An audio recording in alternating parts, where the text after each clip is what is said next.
Welcome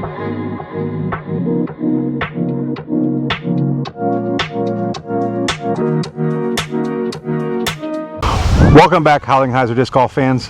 We're out here at a large field, as you can see on the next clip. My daughter's over at softball getting warmed up for her game coming up, so I figured I'd make a quick video. I have a few discs that are brand new to me that I'm going to test out. I have a few other discs that I've had for a bit, I just haven't thrown in a while. Trying to get better on my form, get better on my accuracy, try to figure out see if any other discs work for me. I currently have a bad issue with rounding. Bringing my disc too close to my body caused me to open my shoulders and ends up throwing more right than I want to, or a lot higher than I want to, because now I'm leaning back trying to get the disc around. And I'm not bracing, so a lot of times I'm up over my leg when I'm letting go. I need to be back here in letting go, vice up over, like what they call stacking, where you got your foot, your knee, your hip, and your shoulder all over top of each other. Need to be more back, let my front leg use my hips, be more open with my back leg, and come across here vice against my chest, so I get better accuracy when I let go of the disc. More of a slingshot vice a whip around. Like I said, I have a few discs. I have a couple putters, I got a couple mid-ranges, a couple fairway drivers, a couple drivers I'm going to test out, talk about them in another video that I'll cut in here about what each of these discs are, what their numbers are, what they're supposed to do. Right now I got a pitch and a Marshall, a couple putters. I'm going to throw those out. I got another camera set up so you can see how they fly out into the field, and we'll see if we can't work on that form and figure out what discs work good for me. So the first thing I got to do is I got to remember, instead of like ball golf, I've seen in a couple videos where you're square with where you're going to release, open your stance up a little bit so you have more open space here. When I come through, release point should be straight out in front of me, not over here, not up here, more right here. And that should allow me to throw a straighter shot, tighter shots, and with that openness, allow me to have more ability to use my hips and then my arm, not my shoulder, to give more power to put the discs out there. So I'm going to throw this Marshall first. I've never thrown it. It's got a really cool Goomba dye into it.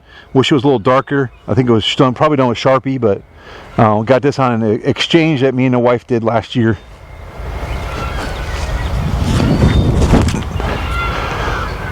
And that seems to be either bad throw or stable.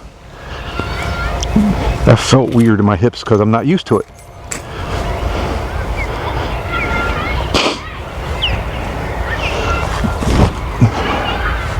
Has a pitch which is understable, that's the I believe MVP version of the glitch, and that was pretty dead straight fight.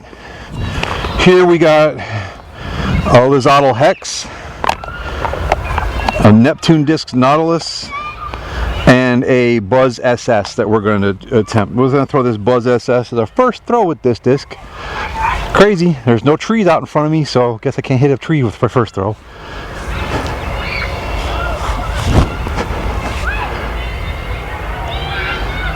When they designed that Buzz SS, they designed a very good throwing disc.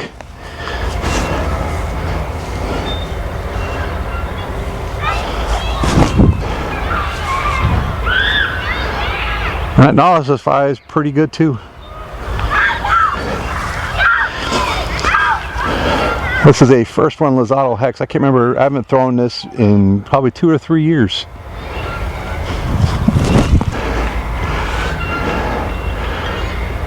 That's pretty dead straight. Alright, next up on the list, I have a Total Eclipse factory misprint Crave. Looking to maybe put together a glow bag.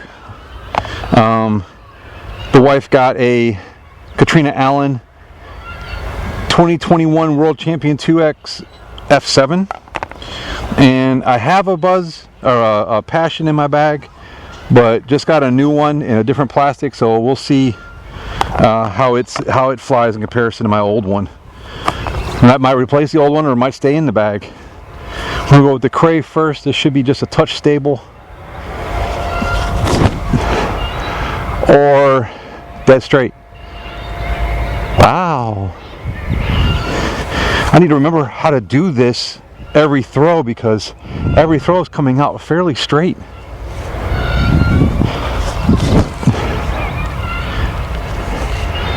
And that Passion was actually a little understable.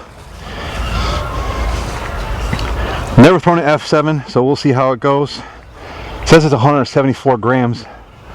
Feels pretty close to my Leopard 3, but... And she is understable roller. Okay, didn't expect that. Next one, I have one here. I don't remember what disc it is. I have to go back and look online. It says DDG on it. Really cool stamp.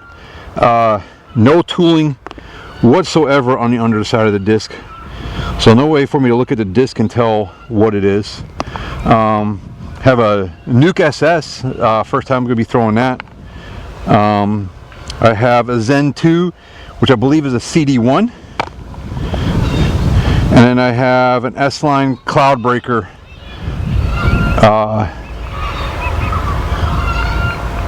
Eagle McMahon Cloudbreaker from Discmania. So let's try this Cloudbreaker first. I've never thrown one.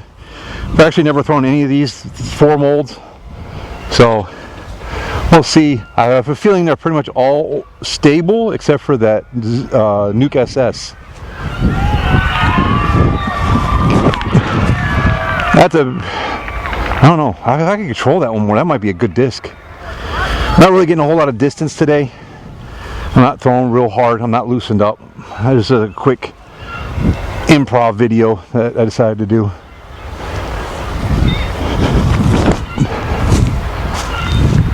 Whatever that DDG disc is, it's got a nice little smooth flight to it. Alright, let's try this Zen 2.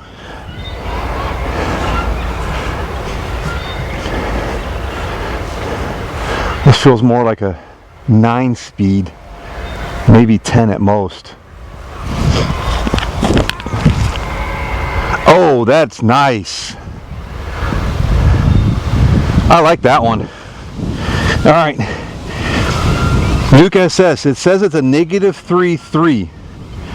So my question is, do I throw this on a lot of hyzer, expecting it to flip up, or do I throw it flat, expect it to pull over and then come back anyways? I don't know. We'll try it. We'll try a bit of hyzer on it, see if I can't get it to flip up. We've got a headwind, so.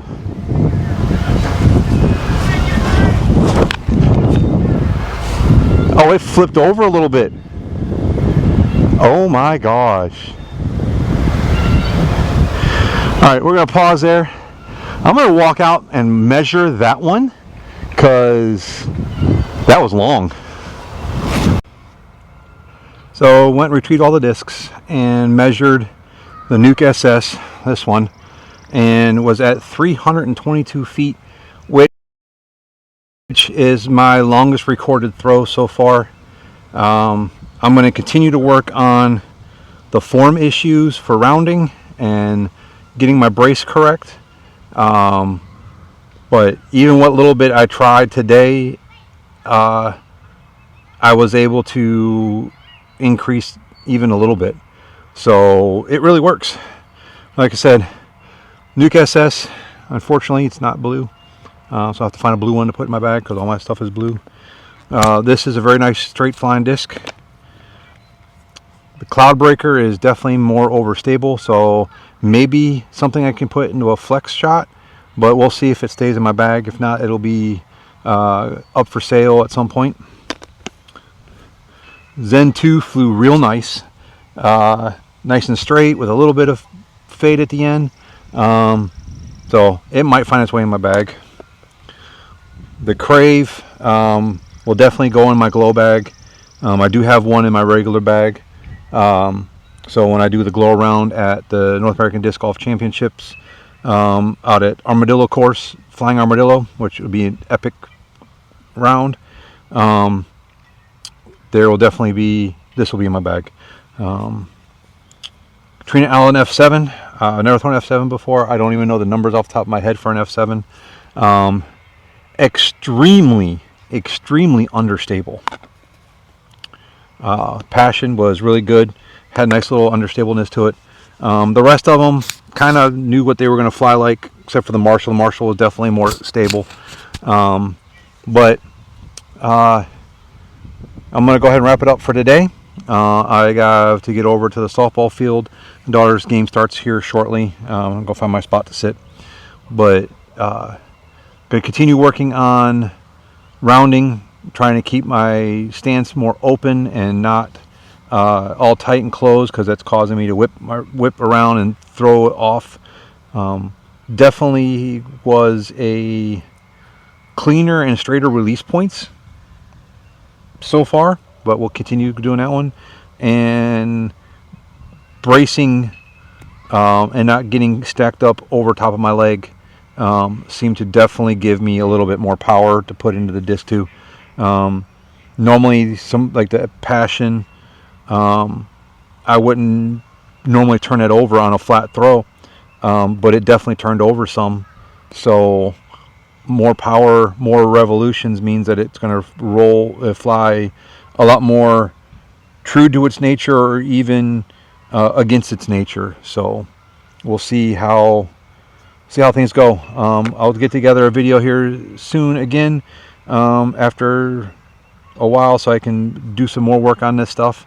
But for now, this is Sean, and I will see you guys next time.